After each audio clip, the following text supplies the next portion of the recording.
त्यांनी हा शक्तीपीठ रस्ता व्हावा आणि जास्त मोबदला द्यावा अशी मागणी त्यांनी केली होती.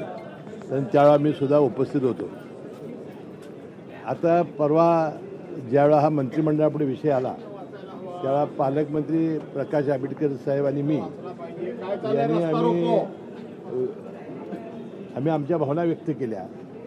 त्यावेळा मुख्यमंत्री महोदयांनी समृद्धी महामार्ग होण्यापूर्वी अशाच तक्रारी होत्या आणि समृद्धी महामार्ग झाल्यानंतर कशी पद्धतीनं तेथील लोकांचं भलं झालं हे सांगण्याचा प्रयत्न केलेला होता.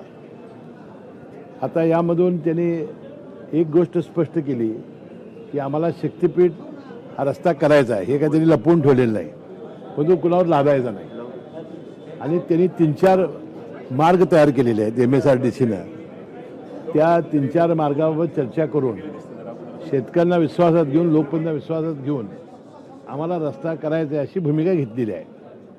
आतून ज्या शेतकऱ्यांचा जास्त विरोध आहे, ज्या शेतकऱ्यांची जिराई जमीन जास्त जाईल किंवा जे मोबदला घ्यायला तयार होतील अशा पद्धतीनं कसा मार्ग काढायचा याबद्दल अद्याप चर्चा झालेली नाही.